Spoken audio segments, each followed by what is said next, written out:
Hare Krishna Hare Ram Ram Ram Hare Hare, Hare Krishna Krishna Krishna Hare Ram Ram Ram Hare Hare. Hare Krishna.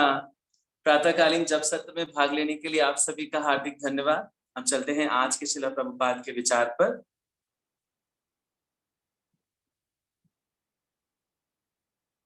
So today is April 30th and today's quote is, we are giving you prasadam by eating, eating, eating, eating.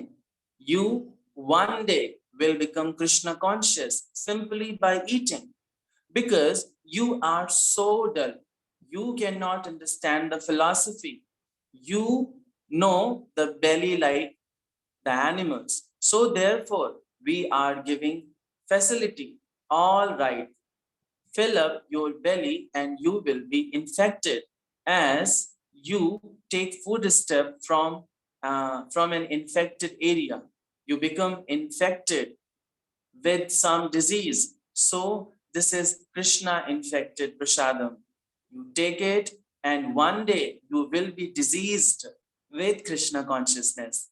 Fiji, April 30, 1976. Hindi में अनुवाद है, हम आपको प्रसाद दे रहे हैं, इसे खाते रहने से खाते रहने से खाते रहने से खाते रहने से आप एक दिन भक्त बन जाएंगे, केवल खाते रहने से। क्योंकि तुम इतने जड़ हो कि तुम ज्ञान नहीं समझ सकते। तुम पशुओं के समान केवल पेट के बारे में सोचते हो, इसलिए हम यह सुविधा प्रदान कर रहे हैं। ठीक है, अपना पेट भरो और तुम इससे प्रभावित हो जाओगे।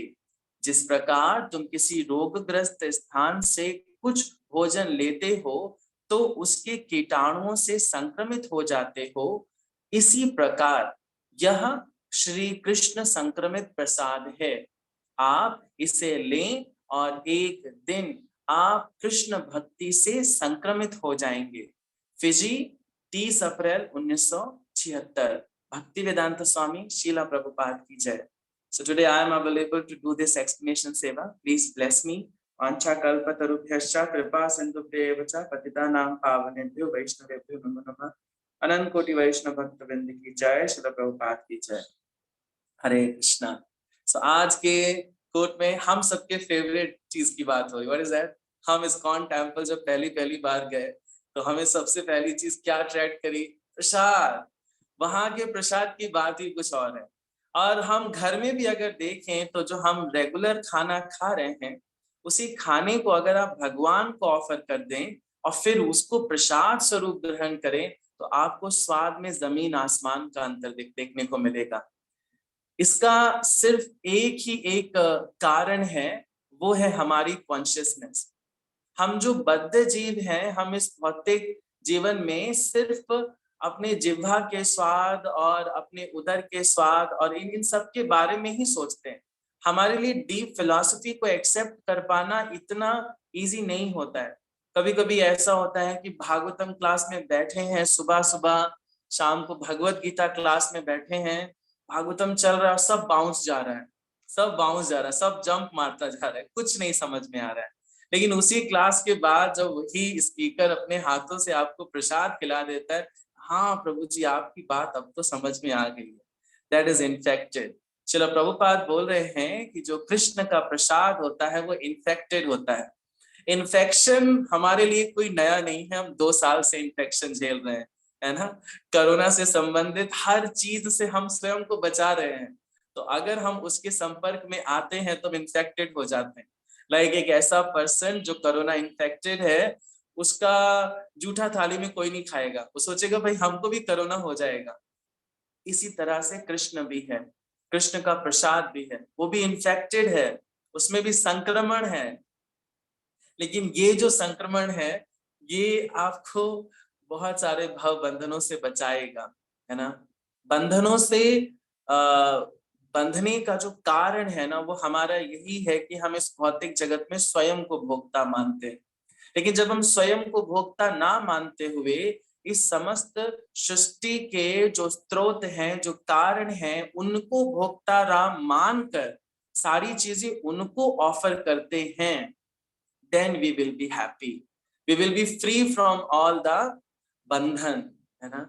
आज का जो भगवत गीता का श्लोक हम चर्चा करेंगे 9वें अध्याय का 29वां श्लोक 28वां श्लोक, उसमें भी यही बताते हैं। कल जैसे प्रभु जी ने आपको बताया था, भगवान डिक्लेयर कर रहे हैं अपने यज्ञ, अपने दान, अपने तप, अपनी जितनी ऑस्टेरिटीज हैं सब मुझको अर्पित करो, है ना। ममर्पणम, है ना, कल अर्पण वर्ड आया था, मुझे अर्पित करो। तो भगवान को अर्पित करने से होता क्या है, भगवान को अर्पित करने से आप उस कर्म के बंधन से नहीं बंधते, और उसके साथ होने वाले जो क्या बोलते जो पुण्य है और जो पाप है उनसे भी आपका कोई भी संबंध नहीं रह जाता। क्यों? क्योंकि आपने जिससे चीज ली उसको दे दी, और उसको दे दी, so that thing will become pious, वो पायस हो जाती है। एक उदाहरण है, मान लीजिए आपके घर में आपको एक बुक शेल्फ बनवाना है। बुक शेल्फ बनवाने का ऑर्डर आपने कारपेंटर को दिया, कारपेंटर ने आपको सामान लिख के दिया, आपने उसको लकड़ी, प्लाईवुड, फेविकॉल, जो भी रिक्वायरमेंट्स हैं, स्क्रू बोर्ड, सब कुछ लाके आपने दिया, और बुक शेल्फ 1 हफ्ते में बनके रेडी हो गया। और जैसे ही बुक शेल्फ बनके तैयार हुआ, वो कारपेंटर कहता है ये बुक शेल्फ मेरा है। सो आप बताएं, क्या ये सही है? क्या असली मालिक बुक शेल्फ का वो कारपेंटर है? नो, बुक शेल्फ का असली मालिक तो आप हैं, क्योंकि बुक शेल्फ बनवाने का ऑर्डर आपने दिया, सामान आपने उपलब्ध कराया, तो आप उससे कहेंगे नहीं, इस पे तो मेरा अधिकार है। लेकिन अगर कारपेंटर आपको दिए बिना वो बुक शेल्फ लेके आपसे चला जाए, तो आप क्या कहेंगे? फ्रॉड हो तुम चोर हो, मैंने तुमको ऑर्डर दिया और तुमने सारी चीजें मेरी ही यूज करके बुक शेल्फ बनवाया और उसको खुद लेके चले गए। दैट इज पाप, दैट इज फ्रॉड। हम भी तो कुछ वैसा ही कर रहे हैं, हमें भी तो सब भगवान का दिया हुआ है। भगवान बोलते अहम सर्वस्व प्रभवो, मैं समस्त जगत का प्रभु हूँ, है ना। मयध्यक्षेण प्रकृति सूयते सचराचरम, मेरी अध्यक्षता में सारी प्रकृति चलती है। तो कारण, सर्व कारण कारणम है कौन? कृष्ण है। तो उनको दिए बगैर अगर हम कोई चीज खाते हैं तो उसी कारपेंटर की तरह है। बनवाया, अब बनवाया भगवान ने और हम सब लेके चले जा रहे हैं, खुद खा लेते, तो that will not be tasty for us. Sanskrit का शब्द है ये प्रसादम, जैसे प्रभुपाद आज की कोट में प्रसाद पे स्पेशली फोकस कर रहे हैं। प्रसादम, प्रसादम ये संस्कृत का शब्द है, और इसका जो शाब्दिक अर्थ होता है वो होता है कृपा, मर्सी। तो प्रसादम का मतलब कृपा, जैसे गुरु कृपा यानी गुरु प्रसाद, जैसे बहुत सारे भक्तों का जो इनिशिएटेड नेम होता है गुरु प्रसाद। गुरु प्रसाद मीन्स गुरु की कृपा। तो वैसे कृष्ण प्रसाद, कृष्ण प्रसाद मतलब कृष्ण की कृपा। तो ये जितने लोग भी पाते हैं वो सारे लोग एक टेस्ट डिफरेंस का अनुभव कर सकते हैं, जो बाकी भोज्य पदार्थों में आपको नहीं मिलेगा। देखिए सामान वही है, वही शुगर है, वही सारा जो कुकिंग का सामान है वो सब सेम है, लेकिन जब वो भगवान को अर्पित हो जाता है तो भगवान का टेस्ट उसमें ऐड हो जाता है। और जैसे ही भगवान का टेस्ट उसमें ऐड हो जाता है, आपको स्वाद में 100% डिफरेंस महसूस होगा, है ना। आप में से मैक्सिमम लोग अगर यहाँ पे वोटिंग कराई जाए तो आप एक नॉर्मल प्रसाद और कृष्ण नॉर्मल आप जो भोज्य पदार्थ खा रहे हैं, जो इससे पहले खा रहे थे हम कृष्ण भक्त ना बनने से पहले, और जब उसको भगवान को ऑफर करके खा रहे हैं, स्वाद में जमीन आसमान का अंतर है ना। ये सारी बातें श्री भगवान स्वयं बोले हैं, भगवान खुद बोले हैं कि भोज्य पदार्थ सब सेम है, लेकिन जैसे इसमें कृष्णा के ओंठ टच हो जाते हैं इसका स्वाद बदल जाता है, ये इन्फेक्टेड हो जाता है, ये संक्रमित हो जाता है, और इस प्रकार का संक्रमण आपको भी संक्रमित करेगा। This is the easy way to access Krishna in your hearts, है ना। I'm giving a reference from चैतन्य चरितामृत, ये अंत्य लीला का चैप्टर नंबर 16 है, जहां पर श्री भगवान स्वयं बोल रहे हैं। This is, आप देख सकते हैं ये टेक्स्ट नंबर 108 एंड 109 है। हम श्लोका नहीं पढ़ेंगे, हम ट्रांसलेशन पढ़ेंगे। क्या बोल रहे हैं Shri Chaitanya Mahaprabhu? Shri Chaitanya Mahaprabhu said these ingredients such as sugar, camphor, black pepper, cardamom, clove, butter, spices, like वो राइस, ऑल आर मटीरियल, ये सब भौतिक चीजें हैं। Everyone has tasted these material substances before. Chaitanya Mahaprabhu कह रहे हैं जो भगवान के प्रसाद में बनने वाला चीनी, कपूर, काली मिर्च, इलायची, लौंग, मक्खन, मसाले, ये सब के सब क्या हैं? भौतिक चीजें हैं। लेकिन इसका टेस्ट आप लोग बहुत पहले कर चुके हो, सब मटेरियल सब्सटेंसेस है। आगे के श्लोक में चैतन्य महाप्रभु बोलते हैं, however the Lord continues, in these ingredients there are extraordinary taste and the uncommon fragrances, just taste them and see difference in experience. Shri Chaitanya Mahaprabhu कह रहे आपने सारी चीजें खाई होंगी, बट इन चीजों को अब टेस्ट करके देखिए, इन चीजों का अब स्वाद लेकर देखिए, ये पूरी तरह से बदल चुका है। आगे बोलते हैं, apart from these taste even the fragrances pleases the mind and makes one forget all other sweetness beside its own. बोले आपका जो भगवान का प्रसाद है ना, जब आप इसको खाओगे और इसका स्वाद दोगे तो ये आपके मन को आनंद देगा। मन को आनंद देने के साथ ही साथ आपके पिछले सारे स्वादों को ये भुला देगा। आगे की लाइन बहुत अच्छी है, इसमें बोलते हैं श्री चैतन्य महाप्रभु स्वयं भगवान रूप में, therefore it is to be understood that the spiritual nectar of Krishna's lips has touched these ordinary ingredients and transferred to them all their spiritual qualities. This is what. तो चैतन्य महाप्रभु बोले कृष्णाज लिप्स, भगवान के ओंठ टच हुए हैं। भगवान के ओंठ टच होने से वो जो अमृत है वो इस प्रसाद में घुल गया है। That's why आपको प्रसाद में एक डिफरेंस एक्सपीरियंस होगा। That is Krishna consciousness. Krishna consciousness is all about having prasadam. Why? Because this we could easily have. हम प्रसाद ही ले सकते हैं। So that's why हमें मंदिर में जाना चाहिए, प्रसाद लेना चाहिए, अपने घर में गेस्ट को बुलाना चाहिए, ज्यादा से ज्यादा प्रसाद खिलाना चाहिए, क्योंकि प्रसाद कृष्ण की कृपा है और कृष्ण की कृपा बांटने से आपकी भक्ति बढ़ेगी, है ना। ज्यादा से ज्यादा लोगों को, कभी कभी घर में हम पार्टीज रखते हैं, बर्थडे पार्टीज रखते हैं या कभी एनिवर्सरी पार्टीज रखते हैं, तो जो भी कुछ बनाए वो भगवान को पहले ऑफर करें। ऑफर करने के बाद समस्त जितने भी आपके मेहमान आए उनको खिलाएं, क्योंकि आप उनको खिलाएंगे तो आप कृष्ण की कृपा उनको बांट रहे हैं, और जैसे कृष्ण की कृपा उनको बांटेंगे वो आपसे नेक्स्ट डे 100% गारंटी आके पूछेंगे क्या बनाया था, रात का स्वाद तो बहुत अच्छा था, ऐसा स्वाद तो कभी नहीं लिया। आई थिंक सबका एक्सपीरियंस होगा। That is experience of Krishna. Krishna is very easy to access. हम भगवान को एक्सेस कर सकते हैं सिर्फ कृष्ण प्रसाद से, ठीक है। तो आज के श्लोक में भगवान बता रहे हमें ये प्रभुपाद बोले हमें ये संक्रमण लेना चाहिए, हमें संक्रमित होना चाहिए, बीमार हो जाना चाहिए कृष्ण भक्ति में। और बीमार होने के लिए संक्रमित भोज्य पदार्थ खाना पड़ेगा, और भोज्य पदार्थ का संक्रमण कैसे होगा? भगवान को ऑफर, और संक्रमण खुद भी लेना है औरों को भी संक्रमित करना है ना। ये इसके लिए मास्क कास्ट लगाने की जरूरत नहीं है, इसको स्प्रेड करना चाहिए बहुत बड़े स्तर। ओके, इसको ऐसा करता भी है। हमारा एक कैंपेन चलता है फूड फॉर लाइफ, जिसमें मंदिर के 1 मील तक के एरिया में लोगों को खिचड़ी प्रसाद या ऐसा कुछ डिस्ट्रीब्यूट किया जा सकता है ना। Okay, so thank you so much. Hare Krishna, Srila Prabhupada की जय। Now it's time for today's shloka. आज का श्लोक है 9वें अध्याय का 28वां श्लोक, और रिसाइट करने के लिए हमारे साथ हैं सुरजीत प्रभु जी। हरे कृष्णा प्रभु जी। हरे कृष्णा प्रभु जी। हरे कृष्णा। हाँ जी प्रभु जी, मैं स्क्रीन शेयर कर रहा हूँ।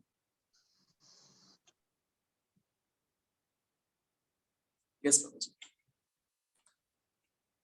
शुभासुम शुभ फलेरेवं मोक्षसे कर्म बंधने संन्यास योग युक्तात्मा विमुक्तो मामुपैस्यसि।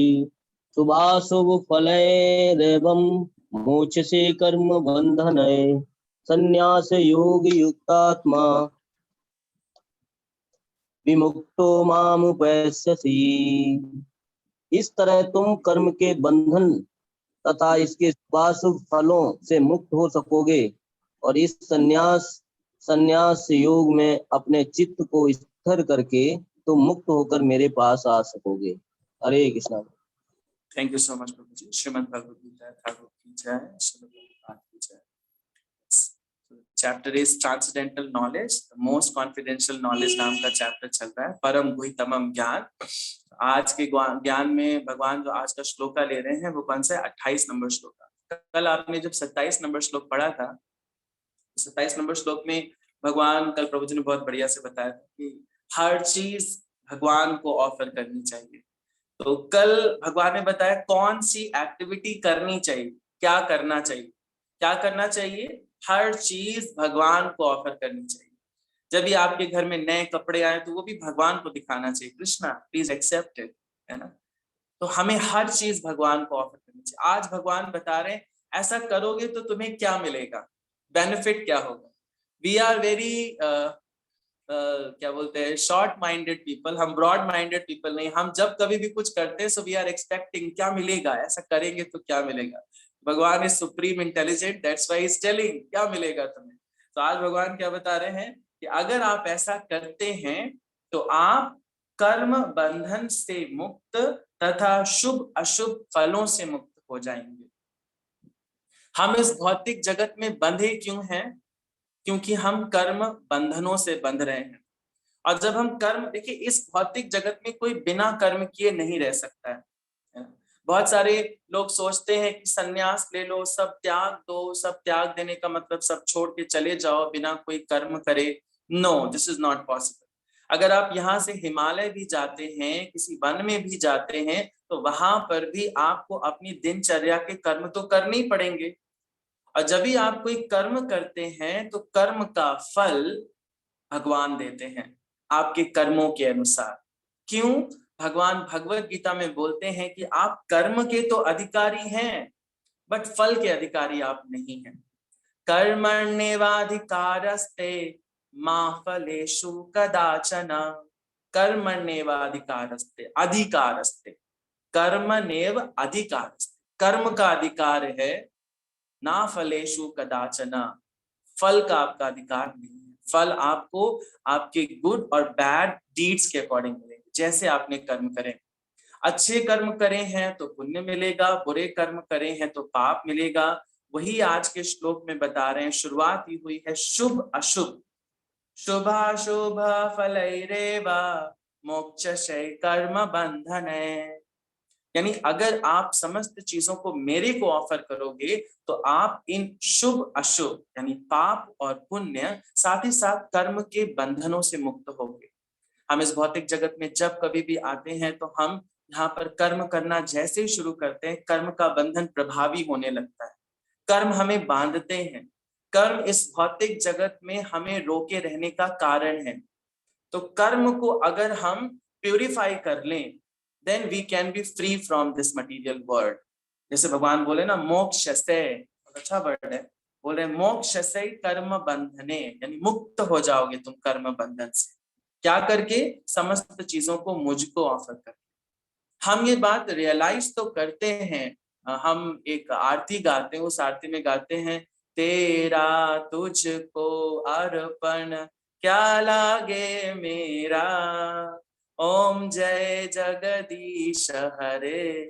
तो तेरा तुझको अर्पण क्या लागे मेरा, this is very easy to say but very hard to realise. हम किस कंसेप्ट में कर रहे हैं? सब कुछ लागे मेरा क्या लागे तेरा, दैट इज आवर रियलाइजेशन।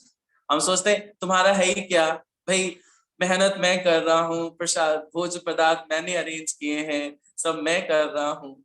हम रियलाइज नहीं करते। तो जब तक हम रियलाइज नहीं करेंगे हम कर्म बंधनों में बंधे रहेंगे। पाप पुण्य के फल हमें मिलते रहेंगे और उन पाप पुण्य के फलों को भोगने के लिए हम इस भौतिक जगत में बार बार जन्म लेते रहेंगे। पुनरपि मरणम पुनरपि जन्मम पुनरपि जननी जठरे शयनम। बार बार माता के गर्भ में आके परेशान होंगे, जन्म मृत्यु जरा व्याधि से बार बार प्रताड़ित किए जाएंगे। क्यों? क्योंकि हम भगवान को रियलाइज नहीं कर रहे।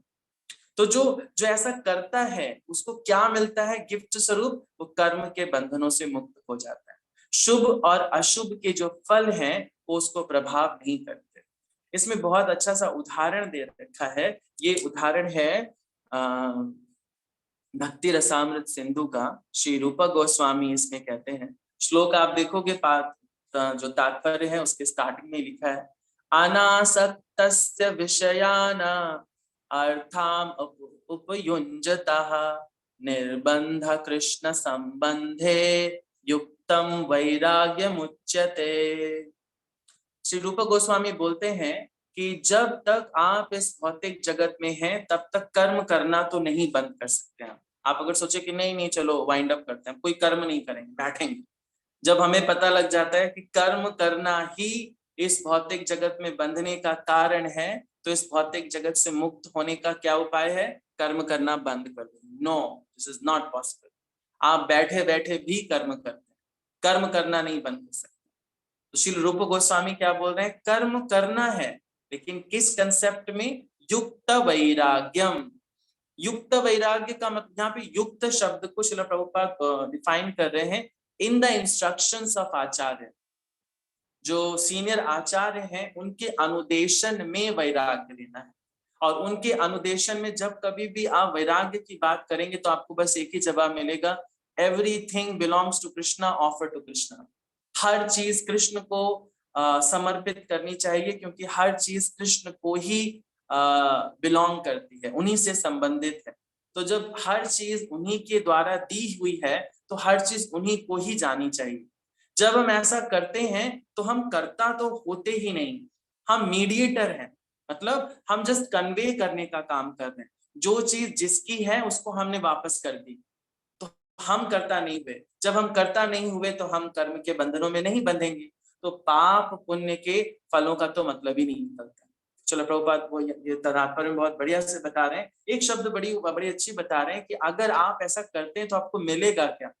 क्या मिलेगा? माम उपैश्यसि। माम उपैश्यसि का मतलब मेरे धाम को प्राप्त करोगे, तुम मुझको प्राप्त करोगे। माम मतलब मुझे, उपैश्यसि का मतलब होता है प्राप्त करोगे, तुम मुझे प्राप्त करोगे अगर इस प्रकार के कर्म करते। यानी सारी चीजें अगर हम भगवान को ऑफर करते हैं तो कर्म बंधनों से और कर्म के जो शुभ और अशुभ फल हैं उनसे हम मुक्त हो जाएंगे। इस प्रकार का प्रयास करते करते करते एक दिन व्यक्ति क्या करता है? अपने चित्त का मार्जन कर देता है। चेतो दर्पण मार्जनम, चित्त का मार्जन कर लेता है और रियलाइज कर लेता है कि उसकी रियल आइडेंटिटी है क्या। तात्पर्य में बिल्कुल क्लियर कट लिखा है कि रियल आइडेंटिटी वो क्या करता है? मैं कृष्ण का नित्य दास हूं। दास कभी भी भोक्ता नहीं बन सकता है। जो बहुत ऑनेस्ट सर्वेंट्स होते हैं वो कभी मालिक के समान बनने का प्रयास नहीं करते। मालिक की पोजीशन मालिक की है, मेरी पोजीशन नौकर की। वो रियलाइज कर लेते हैं, और जब वो रियलाइज कर लेते तो जो भी कर्म करेगा उसमें किसके बारे में सोचेगा? कृष्ण के बारे में सोचेगा, मालिक के बारे में सोचेगा। क्या मैं ऐसा करूं जिससे मेरे मालिक खुश हो, है ना। जब हम किसी ऑफिस में काम कर रहे होते हैं तो ऑफिस में काम करने के लिए हम बार बार कुछ ऐसे प्रयास करते हैं जिससे मालिक हमें अपने ऑफिस में बुलाकर अप्रिशिएट करे। छोटे छोटे बच्चे जब स्कूल जाते हैं, जो फ्रंट बेंचर्स होते हैं, वो कोशिश करते हैं हम कुछ ऐसा जवाब दें कि टीचर कहे well done, you are very nice, I am happy with you. So we should also try to do that. हमें भी कुछ ऐसे ही करना है। कृष्णा अप्रिशिएट करें, यस तुम सही स्थिति जाने हो। और इस तरह की स्थिति को प्राप्त करने के बाद हम क्या करेंगे? भगवत धाम जाएंगे। हम किसी और मुक्ति, 5 प्रकार की मुक्तियां होती हैं, सायुज्य, सालोक्य, सारूप्य, but these are third class. Devotees के लिए सब थर्ड क्लास। सबसे बड़ी मुक्ति क्या है? भगवत धाम जाना, अपने नित्य स्वरूप को समझना। जीवेर स्वरूप है कृष्णेर नित्य दास, इस स्वरूप को समझना।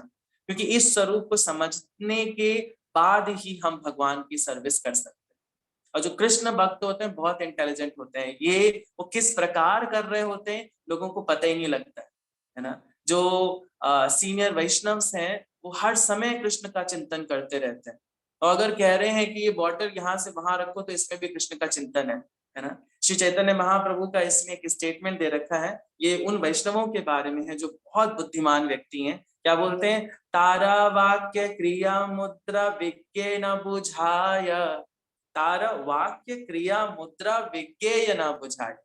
जो कृष्ण भक्त होते हैं उनका वाक्य, उनकी क्रिया, उनकी मुद्रा विज्ञेय से विज्ञेय, विज्ञेय का मतलब होता है बहुत ज्ञानी, ना बुझाए। बुझाए का मतलब होता है जानना। ऐसे बोलते हैं ना, बूझो तो जाने। आप जान नहीं सकते वो किस प्रकार हर चीज को भगवान को समर्पित कर रहे हैं। दिस इज, तो जब हम ऐसा करना प्रयास करना शुरू कर देते हैं, then we will go to home, back to Godhead. है ना। This is the main purpose of our life. हमारे जीवन का बस यही एक उद्देश्य है। इसको हम जितना जल्दी से जल्दी समझ लें उतना हमारे लिए अच्छा है, नहीं तो हम फंसते रहेंगे, हम कर्म के बंधनों में बंधेंगे, पाप पुण्य को भोगने के लिए या तो स्वर्ग जाएंगे या नर्क जाएंगे। इन लोकों में भी जन्म मृत्यु जरा व्याधि है और हम वही माँ के गर्भ में बार बार आके परेशान होते रहेंगे, है ना। So what should we do? We should offer each and everything to Krishna. हमें हर चीज को भगवान को समर्पित करना चाहिए, क्योंकि इस प्रकार से हम कर्म के शुभ और अशुभ बंधनों से मुक्त हो जाएंगे। और ऐसा करते करते एक दिन हम चित्त को अपने मार्जित कर लेंगे और रियलाइज कर लेंगे कि हमारा नित्य स्वरूप कृष्ण का सेवक होना है, और हम कृष्ण की सेवा करते करते एक दिन कहाँ जाएंगे?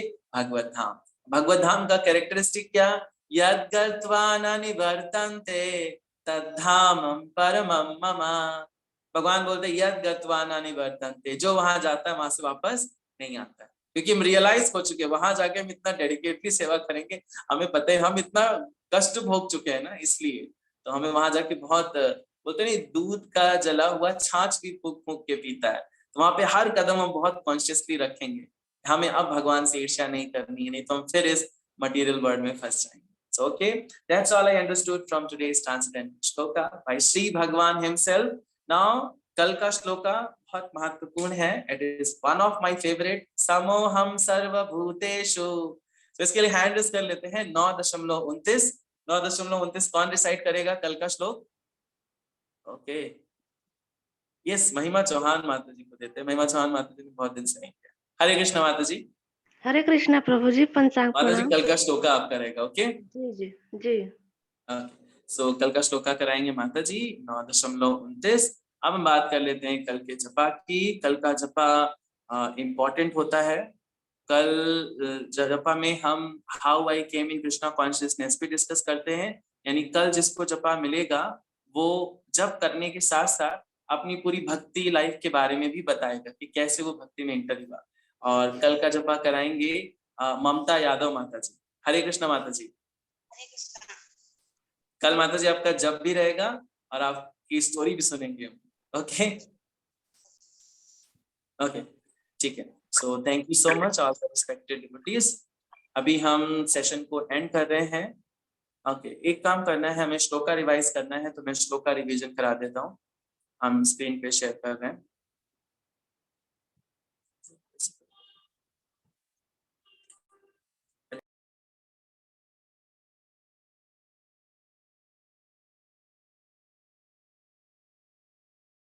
Am I audible?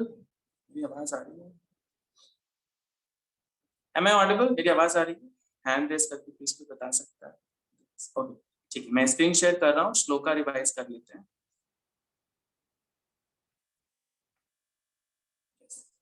तो मेरे पीछे पीछे दोहरा सकते हैं. हम भगवत गीता के 4थे अध्याय का 7वां और 8वां श्लोक पढ़ रहे हैं. इस वीक में हमें वही याद करना है. कल संडे, कल आपको नया श्लोका मिलेगा. सो मेरे पीछे पीछे दोहराइए. यदा यदा हि धर्मस्य ग्लानिर्भवति भारत अभ्युत्थानमधर्मस्य तदात्मानं सृजाम्यहम्. यदा यदा हि धर्मस्य ग्लानिर्भवति भारत अभ्युत्थानमधर्मस्य तदात्मानं सृजाम्यहम्. यदा यदा हि धर्मस्य ग्लानिर्भवति भारत अभ्युत्थानमधर्मस्य तदात्मानं सृजाम्यहम्. नेक्स्ट 4.8. परित्राणाय साधूनां विनाशाय च दुष्कृतां धर्म संस्थापनार्थाय संभवामि युगे युगे. परित्राणाय साधूनां विनाशाय च दुष्कृतां धर्म संस्थापनार्थाय संभवामि युगे युगे. परित्राणाय साधूनां विनाशाय च दुष्कृतां धर्म संस्थापनार्थाय संभवामि युगे युगे. श्रीमद् भगवद गीता यथारूप की जय. श्रील प्रभुपाद की जय. एक और है, आज हम एक वैष्णव तिथि सेलिब्रेट कर रहे हैं. उस वैष्णव तिथि का नाम है श्री गदाधर पंडित अपीयरेंस डे. आज श्री गदाधर पंडित का आविर्भाव दिवस है. आप सब गदाधर पंडित का नाम रोज लेते हैं, कैसे लेते हैं? श्री चैतन्य, जय श्री कृष्ण चैतन्य प्रभु नित्यानंद, श्री अद्वैत गदाधरा श्रीवासादि गौर भक्त वृंदा, श्री गदाधर। तो जो पंच तत्व हैं, श्री कृष्ण चैतन्य महाप्रभु और उनके साथ 4 उनके पार्षद हैं, उन पार्षदों में एक बड़े महत्वपूर्ण पार्षद है, उनका नाम है श्री गदाधर पंडित। श्री गदाधर पंडित का जन्म तो नवद्वीप में हुआ था, बट उनका जन्म इस भौतिक जगत में हुआ था श्री कृष्ण चैतन्य महाप्रभु की सेवा करने के लिए। और आप सब जानते हैं चैतन्य महाप्रभु कौन है? कृष्ण। और उनका सेवा करने का जो प्रथम राइट है वो भी आप जानते हैं कौन है। मतलब कृष्ण जहां जहां जन्म लेते हैं वहां वहां वो जन्म लेती हैं। आप समझ सकते हैं मैं किसका नाम बोलने वाला हूँ। That is Shrimati Radha Rani. Shri Gadadhar Pandit is the incarnation of Shrimati Radha Rani. वो मैक्सिमम टाइम श्री कृष्ण चैतन्य महाप्रभु की सेवा में लगे रहते थे, कैसे उनके अच्छे से अच्छे सेवा करी जाए। ज्यादातर समय उनका पुरी में बीता। पुरी में एक मंदिर है टोटा गोपीनाथ, तो टोटा गोपीनाथ मंदिर में गोपीनाथ जी हैं, उनकी वो सेवा करते थे, टोटा गोपीनाथ जी, तो उनकी सेवा वो करते थे। और हमें आज के दिन उनका स्मरण करना चाहिए। वाई? बिकॉज हम कृष्ण या चैतन्य महाप्रभु को, जो बिल्कुल भी डिफरेंट नहीं है, उनको डायरेक्टली नहीं अप्रोच कर सकते। उनको अप्रोच करने के लिए हमें उनके पार्षदों का शरण लेना चाहिए। तो मैं हाथ जोड़ के प्रार्थना कर रहा हूँ, आप भी प्रार्थना कर सकते हैं कि श्री गदाधर पंडित जो स्वयं श्रीमती राधा रानी है, हमें कृपा दें कि हम श्री चैतन्य महाप्रभु के मिशन में, इस हरे कृष्णा आंदोलन में कुछ भागीदारी दे सकें और भगवत धाम जाएं उनकी कृपा से। Okay, so thank you so much. That's all in this morning japa session. Hare Krishna, Srila Prabhupada ki jai. Yes, we can end up the session now.